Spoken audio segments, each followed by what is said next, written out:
Hello everyone, welcome to Entri app. ഞാൻ അൻഷ. നമുക്കറിയാം, bank എക്സാംസിന് ഭയങ്കര ഇമ്പോർട്ടൻ്റ് ആയിട്ടുള്ളൊരു ടോപ്പിക്കാണ് റീഡിംഗ് കോംപ്രിഹെൻഷൻ. ഇംഗ്ലീഷ് സെക്ഷനിൽ പ്രിലിംസിനാണേലും മെയിൻസിനാണേലും മെജോറിറ്റി ഓഫ് ദ ക്വസ്റ്റ്യൻസും വരുന്നത് ഈ ഒരു ടോപ്പിക്കിൽ നിന്നാണ്. എന്താണ് റീഡിംഗ് കോംപ്രിഹെൻഷൻ? നമുക്ക് റീഡ് ചെയ്യാനായിട്ടൊരു പാസേജ് തരുന്നു.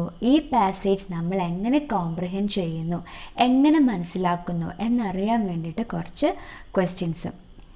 ആക്ച്വലി ഈ ഒരു ടോപ്പിക് ഭയങ്കര ട്രിക്കി ആയിട്ടുള്ളൊരു ടോപ്പിക്കാണ്, ഭയങ്കര ടൈം കൺസ്യൂമിങ്ങുമാണ്. നമ്മൾ ഈ പാസേജ് നന്നായിട്ടല്ല മനസ്സിലാക്കിയത് എങ്കിൽ നമുക്ക് ഈ ക്വസ്റ്റ്യൻസ് അറ്റൻഡ് ചെയ്യുക എന്ന് പറയുന്നത് ഭയങ്കര ഡിഫിക്കൽട്ടായിട്ടുള്ള കാര്യമാണ്. ഇനി നമ്മൾ ഈ ഒരു റീഡിംഗ് കോംപ്രിഹെൻഷൻ എന്നുള്ളൊരു ക്വസ്റ്റ്യൻ അറ്റൻഡ് ചെയ്യാൻ വരുമ്പോൾ എല്ലാവർക്കും ആദ്യം ഉണ്ടാകുന്നൊരു ഡൗട്ടാണ്, ആദ്യം പാസേജ് വായിച്ചിട്ട് ക്വസ്റ്റ്യൻസിലോട്ട് പോകണോ അതോ ക്വസ്റ്റ്യൻസ് വായിച്ചിട്ട് പാസേജിലോട്ട് വന്നാൽ മതിയോ എന്നുള്ളൊരു ഡൗട്ട്. നമുക്ക് തന്നെ തോന്നും ക്വസ്റ്റ്യൻസ് വായിച്ചിട്ട് പാസേജിലോട്ട് പോകുന്നതല്ലേ നല്ലത്. കാര്യം ക്വസ്റ്റ്യൻസ് വായിക്കുമ്പോൾ നമുക്ക് ക്വസ്റ്റ്യൻസ് ബേസ്ഡ് ആയിട്ട് പെട്ടെന്നൊന്ന് പാസേജ് നോക്കിയാൽ മതിയല്ലോ എന്നുള്ളൊരു ഫീലിംഗ് തോന്നും. പക്ഷെ നിങ്ങൾ മനസ്സിലാക്കുക, നമുക്ക് തന്നിരിക്കുന്ന പാസേജിനെ പറ്റി ഒന്നും അറിയത്തില്ല. നമുക്ക് ഒരു ഐഡിയ ഇല്ലാതെ നമ്മൾ നേരെ ക്വസ്റ്റ്യനിലോട്ട് പോയാൽ നമുക്ക് ആ ക്വസ്റ്റ്യൻസ് മനസ്സിലാകണം എന്നില്ല. അപ്പോൾ നമ്മൾ ഈ ക്വസ്റ്റ്യൻസ് മനസ്സിലാവാതെ വായിക്കുമ്പോൾ ആ ടൈം അവിടെ വേസ്റ്റ് ആവുകയാണ്. അതേസമയം നമ്മൾ പാസേജ് പെട്ടെന്നൊന്ന് വായിച്ചൊരു ഓവറോൾ ഐഡിയ കിട്ടിയിട്ടാണ് ഈ ക്വസ്റ്റ്യൻസിലോട്ട് വരുന്നത് എങ്കിൽ നമുക്ക് ഈ ക്വസ്റ്റ്യൻസ് പെട്ടെന്ന് മനസ്സിലാവുകയും ചെയ്യും. ഈ ക്വസ്റ്റ്യൻസിൻ്റെ ആൻസർ ഈ പാസേജിൽ ഏത് പോർഷനിലായിരിക്കും ഉള്ളത് എന്നുള്ളത് നമുക്ക് പെട്ടെന്ന് പിടികിട്ടുകയും ചെയ്യും. അപ്പോൾ എന്താണ് ബെറ്റർ ഓപ്ഷൻ? ആദ്യം പാസേജ് ഒന്ന് പെട്ടെന്ന് വായിക്കുക, ഒരു ഓവറോൾ ഐഡിയ കിട്ടിയിട്ട് ക്വസ്റ്റ്യൻസിലോട്ട് പോവുക, ക്വസ്റ്റ്യൻസ് അറ്റൻഡ് ചെയ്യുക. പാസേജ് എങ്ങനെ നമുക്ക് പെട്ടെന്ന് വായിക്കാം? പാസേജ് വായിക്കുമ്പോൾ നമ്മൾ ശ്രദ്ധിക്കേണ്ട ഒരു കാര്യമാണ്, നമുക്ക് ഏറ്റവും കൂടുതൽ ഫാസ്റ്റ് റീഡിങ്ങിനും ഫാസ്റ്റ് അണ്ടർസ്റ്റാൻഡിങ്ങിനും വേണ്ടത് എന്തുവാണ്? സ്ട്രോങ് വൊക്കാബുലറിയാണ്.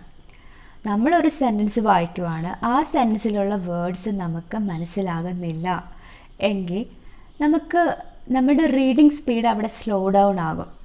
സോ സ്ട്രോങ് വൊക്കാബുലറി എന്ന് പറയുന്നത് ഭയങ്കര ഇമ്പോർട്ടൻ്റ് ആണ്.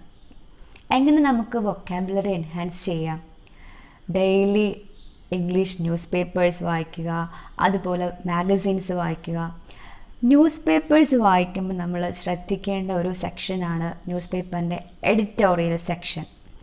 ഈ ഒരു സെക്ഷനിൽ നമുക്ക് ഒരുപാട് അൺനോൺ വേർഡ്സ് കിട്ടും. ഈ വേർഡ്സിൻ്റെ എല്ലാം മീനിങ് നമുക്ക് ഡിക്ഷണറി നോക്കുകയും ഗൂഗിൾ ചെയ്തുമെല്ലാം നമ്മൾ കണ്ടുപിടിച്ച് പഠിക്കുകയും ഈ എഡിറ്റോറിയൽ സെക്ഷൻ നമുക്ക് നമ്മളുടേതായിട്ടുള്ള രീതിയിൽ അനലൈസ് ചെയ്യാനും ശ്രമിക്കുക. ഇത് റീഡിംഗ് കോംപ്രിഹെൻഷന് നല്ലൊരു കാര്യമാണ്. റീഡിംഗ് കോംപ്രിഹെൻഷൻ നല്ല രീതിയിൽ അറ്റൻഡ് ചെയ്യാൻ നമ്മളെ സഹായിക്കുന്ന ഒരു കാര്യമാണ് ഈ എഡിറ്റോറിയൽ സെക്ഷൻ അനലൈസ് ചെയ്യുന്നതും അതിൽ നിന്ന് പുതിയ വേർഡ്സ് പഠിക്കുന്നതും. ഇതുപോലെ ഒരു പാസേജ് വായിക്കുവാണ് അല്ലെങ്കിൽ നമ്മളൊരു സെൻറ്റൻസ് വായിക്കുവാണ്, നമ്മളുടെ റീഡിങ്ങിനെ ഭയങ്കരമായിട്ട് കുറയ്ക്കുന്ന ഒരു കാര്യമാണ് നമ്മൾക്കുള്ള ഒരു സൈലൻറ്റ് സ്പീക്കിംഗ് എന്നുള്ളൊരു ടെൻഡൻസി. അതായത് അതിനെ സബ് വോക്കലൈസേഷൻ എന്ന് പറയാറുണ്ട്. അതായത് നമ്മളൊരു കാര്യം, ഒരു സെൻറ്റൻസ് നമ്മൾ അലൗഡായിട്ട് വായിക്കുമ്പോൾ എങ്ങനെ നമ്മൾ കേൾക്കുന്നോ ആ ഒരു പ്രോസസ്സ് നമ്മൾ മൈൻഡിൽ കൊണ്ടുവന്ന് നമ്മൾ മൈൻഡിൽ സൈലൻ്റായിട്ടൊരു ഇന്നർ സ്പീച്ച് നടത്തും ഒരു സെൻറ്റൻസ് വായിക്കുമ്പോൾ. ഇത് നമ്മളുടെ റീഡിംഗ് സ്പീഡിനെ ഭയങ്കരമായിട്ട് കുറയ്ക്കുന്ന ഒരു കാര്യമാണ്. ഇത് നമ്മൾ ഈ ഒരു ടെൻഡൻസി നമ്മൾ കഴിയുന്നത്ര കുറയ്ക്കുക. എങ്ങനെ കുറയ്ക്കാം? ഈ ഒരു സബ് വോക്കലൈസേഷൻ എങ്ങനെ കുറയ്ക്കാം എന്ന് ചോദിച്ചാൽ, നമ്മളൊരു സെൻറ്റൻസ് വായിക്കുമ്പോൾ വേർഡ് ബൈ വേർഡായിട്ട് നോക്കാതെ പെട്ടെന്ന് തന്നെ ഗ്രൂപ്പ് ഓഫ് വേർഡ്സിനെ ഫോക്കസ് ചെയ്യുക. എന്താണ്? വേർഡ് ബൈ വേർഡായിട്ട് നോക്കാതെ ഗ്രൂപ്പ് ഓഫ് വേർഡ്സിനെ ഫോക്കസ് ചെയ്യുക. അപ്പോൾ നമുക്ക് ഈ സബ് വോക്കലൈസേഷൻ ടെൻഡൻസി നമുക്ക് കുറയ്ക്കാനായിട്ട് സാധിക്കും. ഇനി നമ്മൾ പാസേജ് വായിക്കുമ്പോൾ ശ്രദ്ധിക്കേണ്ട കാര്യമാണ്, പാസേജിലുള്ള എല്ലാ കാര്യങ്ങളും അതിൻ്റെ കണ്ടൻറ്റ് ഫുള്ളും ഇമ്പോർട്ടൻ്റ് ആയിരിക്കണം എന്നില്ല. ചിലപ്പോൾ തന്നിരിക്കുന്ന കണ്ടൻറ്റിൻ്റെ 30% മാത്രമായിരിക്കും ഇമ്പോർട്ടൻ്റ് ആയിട്ടുള്ളത്. ചിലപ്പോൾ നമുക്ക് ഒരുപാട് പാരഗ്രാഫ്സ് ഉള്ള പാസേജാണ് തരുന്നത് എങ്കിൽ ഫസ്റ്റ് പാരഗ്രാഫും ലാസ്റ്റ് പാരഗ്രാഫും ഇമ്പോർട്ടൻ്റ് ആകും. മിക്ക പാസേജസിനും അങ്ങനെയാണ്. ഫസ്റ്റ് പാരഗ്രാഫിലും ലാസ്റ്റ് പാരഗ്രാഫിലും ആയിരിക്കും കൂടുതലും അതിനെ പറ്റിയുള്ളൊരു ഓവറോൾ ഐഡിയ തരുന്ന കാര്യങ്ങൾ ഉള്ളത്. അപ്പോൾ നമ്മൾ പാസേജ് വായിക്കുമ്പോൾ ഫസ്റ്റ് പാരഗ്രാഫ്സിനും ലാസ്റ്റ് പാരഗ്രാഫ്സിനും ഇമ്പോർട്ടൻസ് കൂടുതൽ കൊടുക്കുക. അതുപോലെ ഹെഡിങ്സും സബ് ഹെഡിങ്സും ഉണ്ടെങ്കിൽ അതിനും നമ്മൾ കൂടുതൽ ഇമ്പോർട്ടൻസ് കൊടുക്കുക.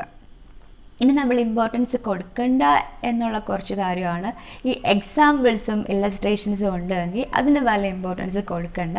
പക്ഷേ ഇത് നമ്മൾ പാസേജ് വായിക്കുമ്പോൾ പെട്ടെന്ന് കണ്ട് സ്റ്റക്കായി പോകുന്ന കാര്യമാണ്. സ്റ്റക്കായി നമ്മൾ ശ്രദ്ധിച്ചു പോകുന്ന കാര്യങ്ങളാണ് ഈ എക്സാമ്പിൾസും ഇല്ലസ്ട്രേഷൻസും. ഇതിന് വലിയ ഇമ്പോർട്ടൻസ് കൊടുക്കണ്ട. പാസേജ് വായിച്ചിട്ട് ഇനി നേരെ ക്വസ്റ്റ്യൻസ് അറ്റൻഡ് ചെയ്യുമ്പോൾ നമ്മൾ ശ്രദ്ധിക്കേണ്ട കാര്യങ്ങൾ. നമുക്ക് തന്നിരിക്കുന്ന പാസേജ് ചിലപ്പോൾ ഫാക്റ്റ് ബേസ്ഡ് ആവാം, അല്ലെങ്കിൽ സ്റ്റോറി ബേസ്ഡ് ആവാം. കൂടുതലും ഫാക്റ്റ് ബേസ്ഡ് പാസേജസ് ആണ് ഇപ്പോൾ ചോദിക്കുന്നത്. പാസേജസിൽ നിന്ന് 3 ടൈപ്സ് ഓഫ് ക്വസ്റ്റ്യൻസ് ആണ് ചോദിക്കുന്നത്. വൊക്കാബുലറി ബേസ്ഡ് ആയിട്ടുള്ള ക്വസ്റ്റ്യൻസും ഡയറക്റ്റ് ക്വസ്റ്റ്യൻസും ഇൻഫറൻസ് ബേസ്ഡ് ആയിട്ടുള്ള ക്വസ്റ്റ്യൻസും. വൊക്കാബുലറി ബേസ്ഡ് ആയിട്ടുള്ള ക്വസ്റ്റ്യൻസ് എന്ന് പറയുമ്പോൾ തന്നിരിക്കുന്ന പാസേജിൽ നിന്ന് സിനോണിംസും ആൻറ്റോണിംസും എല്ലാം ചോദിക്കാം. അതുപോലെ ഡയറക്റ്റ് ക്വസ്റ്റ്യൻസ് എന്ന് പറയുമ്പോൾ ഇപ്പം നമുക്ക് പാസേജിൽ ഒരു ഇൻസിഡൻ്റ് ഉണ്ട്, ആ ഇൻസിഡൻറ്റിൽ ഇൻവോൾവ് ചെയ്തേക്കുന്ന പേഴ്സൺസിൻ്റെ നെയിംസ്, അതായത് പ്രോപ്പർ നൗൺസ്, അതുപോലെ ഇൻസിഡൻറ്റ് നടന്ന ഇയർ, ഇതെല്ലാം നമുക്ക് ക്വസ്റ്റ്യനിൽ ചോദിക്കുവാണെങ്കിൽ നമുക്ക് ക്വസ്റ്റ്യൻസ് എന്ന് ഡയറക്റ്റായിട്ട് വായിച്ച് അതിൻ്റെ ആൻസർ കണ്ടെത്താൻ പറ്റും. ഇങ്ങനെയുള്ള ക്വസ്റ്റ്യൻസാണ് ഡയറക്റ്റ് ക്വസ്റ്റ്യൻസ്. ഇനി ഇൻഫറൻസ് ബേസ്ഡ് ക്വസ്റ്റ്യൻസ്, അതായത് നമ്മൾ പാസേജ് വായിക്കുമ്പോൾ നമുക്കൊരു ഓവറോൾ ഐഡിയ കിട്ടുമല്ലോ, ഇതിൽ നിന്ന് ഇൻഫേർഡ് ആകുന്ന കാര്യങ്ങൾ. ഫോർ എക്സാമ്പിൾ, ഇപ്പോൾ ഒരു കുറച്ച് സ്റ്റേറ്റ്മെൻറ്റ്സ് തന്നിട്ട് ചോദിക്കാം, ഇതിൽ ഏത് സ്റ്റേറ്റ്മെൻറ്റാണ് ട്രൂ, ഫോൾസ് എന്നുള്ളത്. അതുപോലെ കുറച്ച് ടൈറ്റിൽസ് തന്നിട്ട് ചോദിക്കാം, പാസേജിന് കൊടുക്കാൻ പറ്റുന്ന ടൈറ്റിൽ ഇതിലേതാണ്. അതുപോലെ വീണ്ടും കുറച്ച് സ്റ്റേറ്റ്മെൻറ്റ്സ് തന്നിട്ട് ചോദിക്കാം, ഇതിന്ന് പാസേജിൽ നിന്ന് ഇൻഫേർഡ് ആകുന്ന സ്റ്റേറ്റ്മെൻറ്റ് ഏതാണ് എന്നുള്ളതല്ല. ഈ ക്വസ്റ്റ്യൻസ് ചെയ്യുമ്പോൾ നമ്മൾ ശ്രദ്ധിക്കേണ്ട ഒരു കാര്യമുണ്ട്.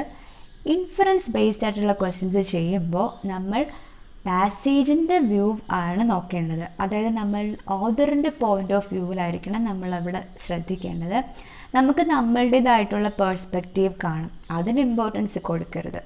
നമ്മളായിട്ട് ഓവർ തിങ്ക് ചെയ്യാതെ പാസേജിൽ നിന്ന് ഡയറക്റ്റായിട്ട് നമുക്ക് എന്ത് ഇൻഫേർഡ് ആകുന്നോ അതിനായിരിക്കണം ഇമ്പോർട്ടൻസ് കൊടുക്കേണ്ടത്. അപ്പോൾ ഞാൻ പറഞ്ഞു 3 ടൈപ്സ് ഓഫ് ക്വസ്റ്റ്യൻസ് ഉണ്ട്.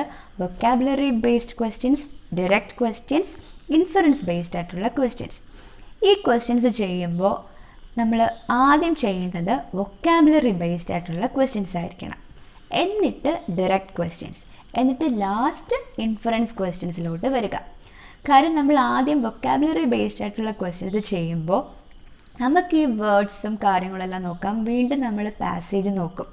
അപ്പം നമുക്ക് പാസേജിനെ പറ്റിയുള്ളൊരു ഐഡിയ കൂടുതലായിട്ട് കിട്ടും.